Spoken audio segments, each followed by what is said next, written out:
Amaia, Nafarroako Artxibo Nagusiaren aitzinean gaude, zenbat ordu eman dituzu hor barruan? Orduak eta urteak, esan nuke, ze egunero urteetan, etorri izan naiz, ona hemen prozesuak irakurtzera eta ikertzera bai. Badira ikerlari gehiago, ordu asko eman dituztenak artxibo honetan, baina artxibo honetan emakumezkoen izena bizenen historiaren peskizan ibili direnak oso gutxi izanen dira? Bai, egia da nik hori urte horietan etortzen nintzenean, batez ere aurkitzen dituenak oso noizbehinka, egia da, etortu behar dizut, unibertsitateko irakasleren bat, gizonak, ia beti, eta hori bai, gizon jubilatu asko, beraien genealogia ikertzen, baina emakumeak ikertzen, eta gutxiago emakumeen historiari buruz ikertzen. Izan ere, historiografia ofiziala nola esateko oso androzentrista da, zergatik? Bai, hori esaten dugu, eta egia da, azkenean ez da bakarrik gizonek egin dutelako historia orokorrean, gizonek idatzi dutelako, gizon txuri aberatsek, baizik eta, azkenean arreta jarri izan diotelako, beraiek protagonista izan diren eremu horiei, ez? Orduan historiografia tradizionala ikertu du, historia politikoari buruz, historia militarra, erresumei buruz, baina egunerokotasunaren historioak ez ditu hainbeste ikertu. Hau da, erregina izan gabe, historia liburuetan agertzerik ez. Hori da nire behintzat helburua beti, ez? Izenik gabeko emakumeen bizitza horiek berreskuratzea, itzalean egon diren protagonista horiei argia ematea, ez? Ze badago beste ere historia egiteko modu bat, eta historia ikertzeko modu bat. Orduan, litzateke begirada aldatzea. Entzun izan dizut, Gerda Lernerren halako aipu bat hau osongi laburbiltzen duena, historia androzentrista hau, emakumea bazterrean uzten dituen historia androzentrista hau, beste adierazpen bat da sexu indarkeriarena. Bai, hori da, eta garrantzitsua da horregatik erreferentea bilatzea eta memoria kolektiboaren lana hori egitea, ez? Azkenean gu gara gizartearen edo gizakien erdia izan gara eta gu ere historia egin dugu, baina historia egin dugu bazterretatik. Eta historia hori zentrura ekarri behar da. Azkenean ere da modu bat gu ohartarazteko emakume bezala, gure ekarpenak ere garrantzitsuak izan direla gizartearen historiarentzat, eta horrek nolabait ere indarra emanen digu, edo ohartaraziko gaitu gaur egun egiten duguna ere garrantzitsua dela. Ez zaila da bestela pentsatzea gurea garrantzitsua dela, ez bagara gohartzen aurrekoa ere garrantzitsua izan dela. Hau da, herriei buruz entzun izan dugunak balio duela emakumezkoentzako, erran nahi baita, herri batek ez du libre izaterik eta aurrera egiterik bere iragana ezagutu gabe, bere historia ezagutu gabe emakumeak aurrera egiterik ez. Bai, hori azkenean da periferietatik egiten dugunean historia periferietatik idatzi behar dela, herri ikuspegitik, baina baita ere genero ikuspegitik, arraza ikuspegitik, hori garrantzitsua da horretarako, bai. Arestian aipatu duzu, arazoetako bat dela gizonezkoek idazten dutela historia, iruditua, azken aldian, Nafarroa nola, koloraldi bat izaten ari garela, sortu direla zenbait erreferentziazko figura, historialari emakumezko gazteak, ez dakit Nerea Perez Ibarrola, Jeronimo de Ustariz Institutuko zuzendaria, eta Nupeko irakaslea, edo Amaiako Batxek, hor gibelean daukagun Ezkaba mendiaren, edo presondegiaren inguruan emakumezkoek sorturiko elkartasun sarei buruz oso liburu eta oso doktoretza tesi interesgarria egin duen emakumea. Bai, Gema Pierola ere aipatuko nuke, historia garaikidean, eta gero Arabatik adibidez, Isabel Meien, orain zera erdiaroari egiten ari duen erromanikoari buruzko ikerketa, genero perspektibarekin, Zira Crespo ere, txalapartarekin ere ginen liburu argitaratu zuena. Nik uste du gaudela belaunaldi berri bat, nolabai gure begirada aldatu duguna, eta azkenean, feminismoaren olatu berri honek ere eragin izan gaituena, ez? Eta horretan gabiltzanak. Eta horietako batzuk zure liburuaren hitzaurrean parte hartu dutenak, okerez banaiz. Bai, horregatik aipatu ditut ere, eskeronez. Bai, eskeronez, egia da liburua ere plaza bat bilakatu dela, emakumeen plaza, eta eskertzekoa da beraiek egin duten ekarpena. Eta zergatik liburua eta aurretik doktoretza tesia 16. eta 17. mendeko Nafar alargunei buruz. Mikrotik makroa ere azaldu daitekelako, ez? Ion Jimenezek, liburuaren editoreak esaten zuen, liburu honek Pariseko historialari gizon batek idatzi izan balu, Pariseko alargunei buruz, historia unibertsala litzatekeela, ez? Eta liburu honek ere makroa ere azaldu nahi du, baina Nafarroatik. Periferiatik idatzitako liburu bada, Nafarroa Euskal Herriarekiko periferia delako, estatuarekiko ere periferia da, eta Europarekiko ere, eta alargunei buruz, esan bezala, historian, eta historiografian emakumeak bazterretan gelditu delako. Eta bazterretan zeudenen artean, alargunak izan dira, bazterrenean zeudenak, gizonik gabeko emakumeak zirelako. Orduan, iruditzen zitzaidan oso interesgarria zela asaltzea patriarkatuaren eragina eta indar guzti hori 16. eta 17. mendeetan hemendik asaltzea alargunen kasuan gainera, eta horrek azaldu altzigula emakumeen egoera orokorra Europan. Amaia, eta aipatu dugu, 4 urte mantzitula hemen barruan, agiriak arakatzen eta arakatzen, baldakizu zenbat emakumeren datuak, istorioak bildu zenituen? Bai, gutxi gora bera, badakigu 16. eta 17. mendeetarako badaudela artxibatutak 150.000 prozesu hemen, artxibo honetan. Eta horien artean, nik arakatu nuen, begiratu nuen, ea zenbat alargun agertzen zitzaizkean, zenbat ziren horien artean protagonistak alargunak. Eta datua da 12.000 agiri agertu zitzaizkidala. Doan, 12.000 agiri horiek irakurri behar izan nituen, klasifikatu behar izan nituen, eta gero ezin dizut esan zenbat agiri transkribatu nituen, hau da, irakurri osoak transkribatu, 100, 300, 400, 500, ez da, horria galtzen. Liburu honen gibelean, besteak beste galbaelan ikaragarria dago. Bai, hor bai. Zan ere, historio zehatz batzuk ekarri dituzu liburura, ez da zer galdetu. Liburura ekarri dituzun historio horien guzien artean, zein den zuretzako, ez dakit, adierazgarriena, paradigmatikoena, edo kontatzeko kanpoan geratu den baten bat, zuk ikusi? Ustut, liburuan agertzen direla biak, bata da Graziana Irurtzunekoa, baina Iruñekoa zen, Graziana Irurzun, abizena zuen, eta hor gainera gertatu zitzaion eztabaida bat San Fermin egunean, leno, garai horretan San Fermin eguna urrian zen. Urrian izaten zen, bai. Hori da, eta hor, sua pizten zuten etxe aurrean, ospatzeko, eta bar. Eta berak Grazianak izan zuen liskar bat kaleko zapatari batekin, ezkongabea zegoen zapatari batekin, iruzurra egin nahi ziona herritik etorri zen nekazari batik artetan, eta bar, eta Grazianak ikusi zuen, eta iruditu zitzaion hori gaizki zegoela, eta hasi zen berarekin eztabaidatzen.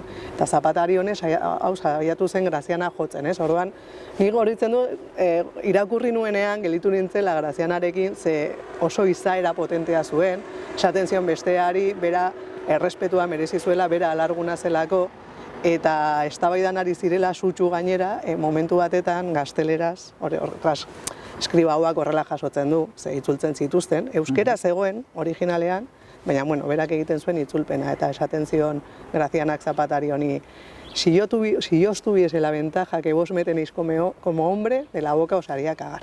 Esaten zion. Eta hori zen bat, holako izaera potente horren erakusle. Eta bestea da, Kiteria, Lizarrako alargun bat, maite mindu zela gizon eskondu batekin, eta bion arteko harremana denok ezagutzen zuten Lizarran, saiatu ziren bien artean Domingo zen bere maitalea, Domingoren emaztea erahiltzen, ez zuten lortu, baina niretzat oso deigarria izan zen komunitatearen, gizartearen erantzuna zein izan zen, ez? Erruduna beraientzat zen Kiteria. Sorgintzat hartzen zuten, hau da, Domingo sorginduta zuela, eta horregatik Domingo egiten zituenak, eta dena zela Kiteriaren errudun. Orduan zigortu zuten bakarra Kiteria izan zen. Orduan niretzat bi eredu hauek dira nahiko erakusle, alarguntasunaren bi alde horiek, ez? Alde batetik askatasun hori, autonomia hori, indar hori, eta bestetik ere gizartearen kontrol bortitz hori. Hasi gara bi historio zehatzetatik, jar dezagun pixka bat testuingurua. 16. mendeaz ari gara, Nafarroari dagokionez, Nafarroako erresumaren konkista gertatu berri, eta oroar, erregimen zaharraren erorketa, ezta? Eta testuinguru horretan, feminitatea, alarguntasuna... Niretzat oso gara interesgarria da aro modernoa, asaltzen dituelako nik uste du gaur egun ditugun hainbat elementu. Momentu horretan sortzen da estadu modernoa, eta gaur egun Europan ditugun estadu horiek dira hauen semeak, ez? Estadu moderno horrek nahi duena da boterearen kontrola, ez? Botere politikoa, ekonomikoa, erlijiosoa, zentralizatu guzti hori. Hau da, errege bakar bat, lege bat, hizkuntza bat, erlijio bat, ez? Eta horretarako eginen duena da gizartea disiplinatu. Eta oinarrituko da familian. Familia instituzio bezala, ulertzen duelako familia txiki bakoitza estatu txiki bat bezala dela. Orduan, bakoitzak ongi betetzen badu bere rola, familia guzti horiek, estatu txiki guzti horiek ongi funtzionatuko dute, eta orduan estatu modernoak, estatu handiak ongi funtzionatuko duela. Eta bakoitzari egokituko dio bere rola. Eta gizonei emanen die garai honetan botere handiago bat, legen aldetik, orden berriaren aldetik eta bar, eta emakume hori adoktrinatuko zaigu, esanez gure leku nagusia izan behar duela etxearen eremua. Zaintza eta batez ere umeak ekarri mundura. Gainera, 21. mende horretan krisi demografiko potente bat ematen da, eta orduan natalitatearen kontua estatu kontu bat bilakatzen da, eta horregatik emakume hori adoktrinatzen zaigu amatasunaren kontzeptu horretan, eta emakumeen kontrako disiplinamendua oso bortitza izanen da, batez ere ideal horrekin apurtzen duten guztiekin. Hau da, alargunekin, izan ere garaiaietan, identitatea emakumearena oso lotuta zegoen, liburuan ederki azaltzen duzunez, gizonezkoarekin, norbaiten alaba zen emakumea, norbaiten emaztea, eta alargunak ez ziren ez bata ez bestea, mugitzen ziren, geratzen ziren hortikat, ez da? Bai, hori esate dut, alarguntasuna emakumeen kontua dela, ez? Normalean gizonak ez dira agertzen iturrietan alargun bezala, eta berriz emakumeak bai. Eta bai izan litzateke hori eskondutak zeudenean gizonezkoak jarri izan balio bezala horako sigilu bat emakumeari, bere jabetza izanen balitz bezala, eta jabetza horrek edo hori mantentzen zen ere gizona hil ondoren, ez? Orduan berdin zioen emakume bat alargun izatea orain dela 20 urte, bera jarraituko zuela beti izaten gizon horren alarguna, ez? Edo berdin zioen ere berriro eskontzen bazen, beti jarraituko zuen izaten gizon horren alarguna. Orduan, alde batetik, horrek eragiten zuen kriston kontrola bere gainean egotea, ez nolako bizitza zuen, nola jokatzen zuen, kezka pizten zuelako, ez zuelako ja momentu horretatik aurrera fisikoki gizonik bere ondoan bere bizitza kontrolatzen zuenik. Aipatzen duzu, moraliste jo puntuan hartu zituztela, eta hortik dator nolabait ere liburuaren izenburu basati hori? Bai, ez eskonduak, ez lurperatuak, hortik dator, ez? Spinozako, garai horretako tratadista batek Spinozak esaten zuen hori, alargunak batez ere gazteak balin baziren, hobe zutela berriro eskondu edo hil, ez? Eta, bueno, bai, izenburua... Edo bere buruaz beste egin. Edo bere buruaz beste hori zen ere beste ideal bat, ez? Erromatik zetorren, Erromako garaietatik zetorren ideal hori, ez? Erromako alargun hauek nahiago zutenak hil, bere buruaz beste egin, beraien senarra hil egiten zenean. Edo Indian oraindik gertatzen den bezala, askotan aukera hori da, edo suan hil gizonarekin batera, ez? Gorputza erretzen ari diren bitartean, bera ere suan, ez, edo senarraren anaiarekin ezkondu, ez, bi aukera horiek ematen zaizkie alargunei, eta garai horretan antzeko bai.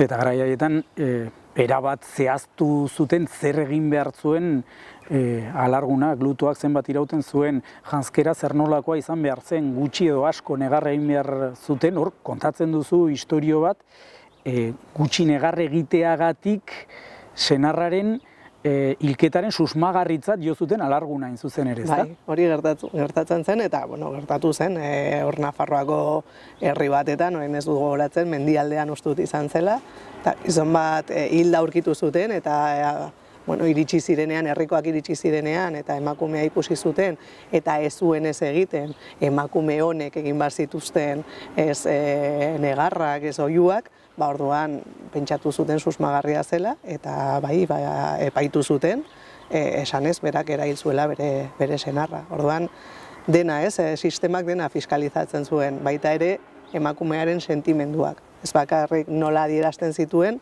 baizik eta barrutik ere nola sentitzen zituen.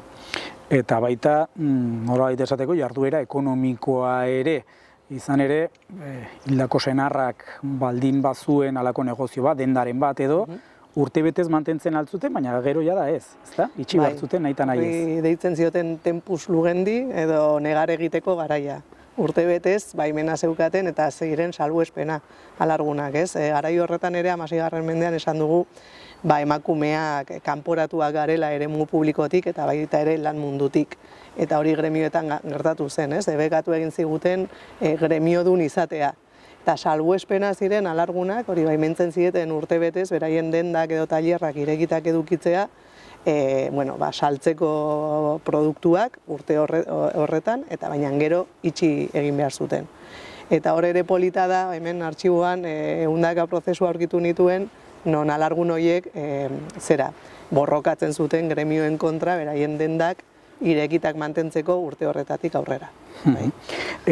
Izan ere, normalean emakumeek ezin zuten auzitegietara jo, ezta?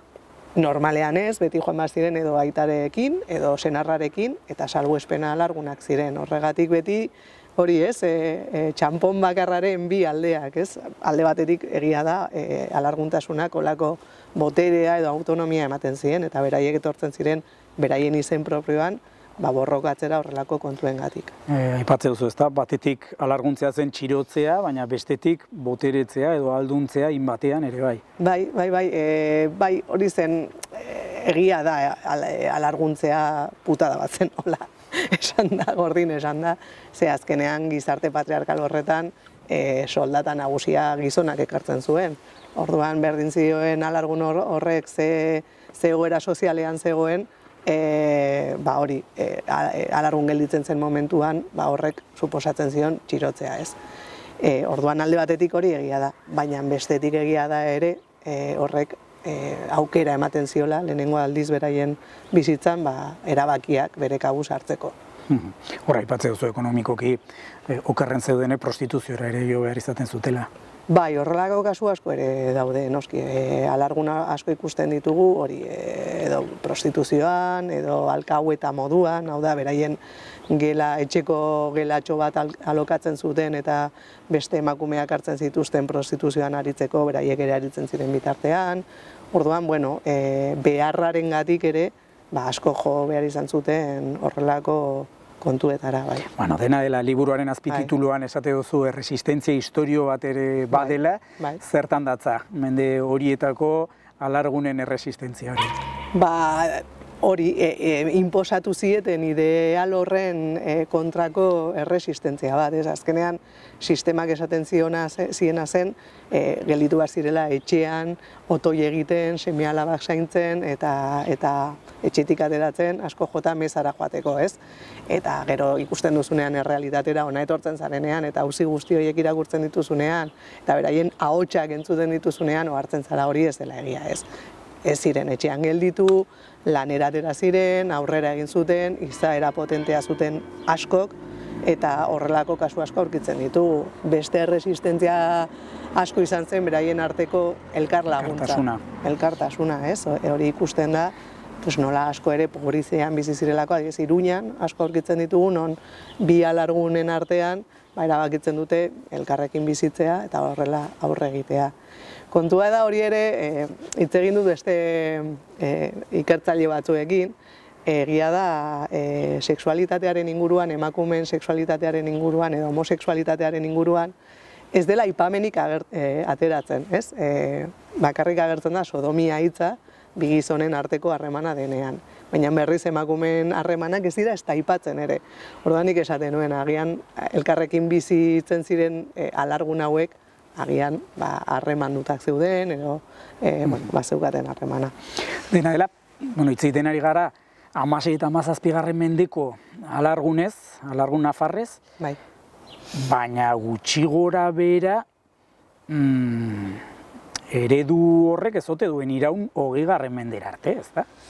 Nik uste dut diskurtso patriarkala oso antzekoa dela, ez? Eta berdin, ez? Bakarrik mantentzen den emakume batengan dagoen presio guzti hori, kontrol guzti hori, horrek jarraitzen du, ez? Azkenean gizarte heteropatriarkal batetan bizi gara, eta dena prest dago harreman heteropatriarkalak edukitzeko, emakumearen bete beharra, azken bete beharra jarraitzen du amatasuna izaten, eta hortik kanpo ateratzen diren ideal horretatik kanpo gelditzen diren askok oraindik pairatzen dituzte olako presioa. 21. mendean ere bai, nik 20. mendean utzi dut, baina 21. ere ekartzen algenuen aipatu ohi duzu, azkenean saltzen digutela alako emakumeen eskubideen alorrean nolabaiteko aurrerapen lineal bat eta hori ez dela hala diozu. Bai, hori da berriro ere historiografia androazentrikoaren ondorioetariko bat, ez? Saldu egin digute historia lineala dela, eta progreso historio batetan bizi izan garela, ez?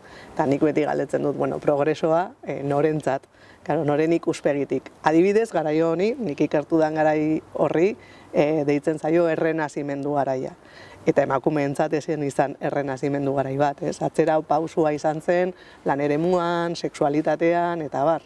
Eta garai horrekin alderatuz, adibidez, erdiaroa, ez gaur egungo ikuspegitik oso gaizki ikusita eta ilun bezala ikusten dugun garai hori, emakumeentzat hobea izan zen. 19. mendea ere okerragoa izan zen emakumeentzat 16. mendea baino adibidez, edo 20. mendearen hasiera, ez? Orduan, nik uste dut historia ez dela lineala, ez? Emakumeen kasuan, eta ez bakarrik emakumeen kasuan, bazterretan gelditzen diren guzti horien kasuan, askotan historia ziklikoa da. Ez dut, guzi hau, uztargarria alda horren bestetan aipatzen dugun Euskal Matriarkatuarekin. Izan ere, Euskal Herriko bihotzaz ari gara, Nafarroaz. Bai, ez da uztargarria, uste dut. Entzun izan didazula hau, dut noiz baita aipatzen. Bai, irratian aipatu zenidan, konparaziora. Bai, mito bat da, Euskal Matriarkatua. Ez dakiden modu bat justifikatzeko zein, hemen hobeto gaude, hobeto egon gara. Eta, nik beti esate dut, matriarkatua ez da existitu ez hemen, ez inon, ez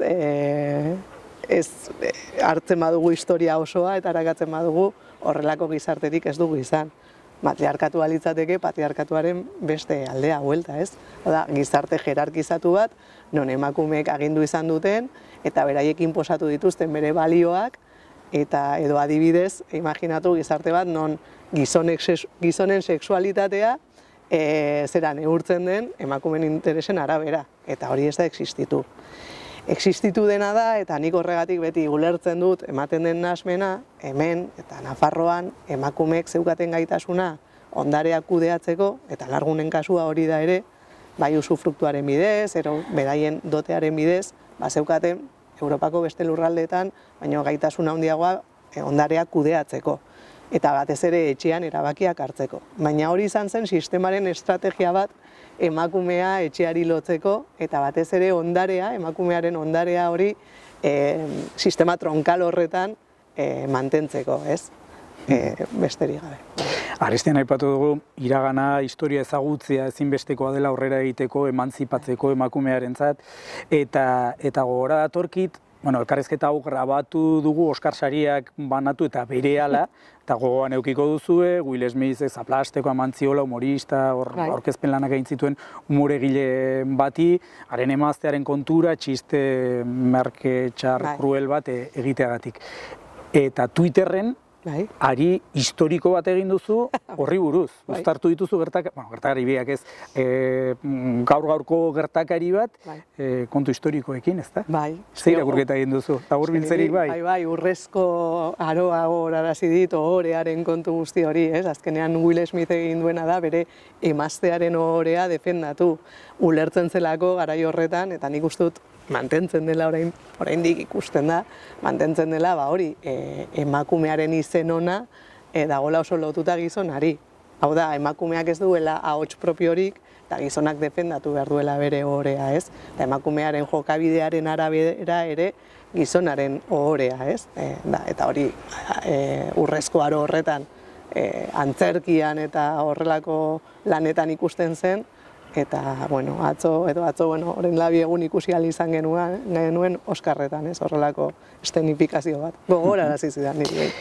Azken egunotan ari gehiago egin dituzu, horietako bat asko gustatu zaida, liburu gintzaren ingurukoa nola esateko. Esate duzu, hainbatetan ikerkuntza batean oinarrituriko liburuak aurkezten direla norberaren oso lan pertsonal eta bakarti moduan, eta zuk aldarrikatzen duzu, liburu gintza liburu bat egitea talde lana dela. Bai, lan kolektiboa guztiz, da. Ez bakarrik liburu bat ekoiztea ikosteak daukan lan guztiagatik, esan dut argitaletxe batekin egin behar duzun lan kolaboratibo horretan ikusten ez den lan guzti hori, ez? Maketaziotik, diseinua, baina editoreak egiten duen ere lan guztia ikaragarria, ordain ezina, benetan, egiten duten lana, hori, ez, esaten nuen, baina ez bakarrik hori, osea, liburu bat ekoiztu arte eta aurretik dagoen lan guztia egin ahal izateko baldintza materialak ezinbestekoak dira, osea, nik horretan, nigo hartzen naiz privilegiatu bat naizela. Hasi nintzenean 2004 urtean ona etortzen izan zen, unibertsitatera joateko aukera izan nuelako, nire familiaren egoerak ahalbidetu zuelako hori, ez?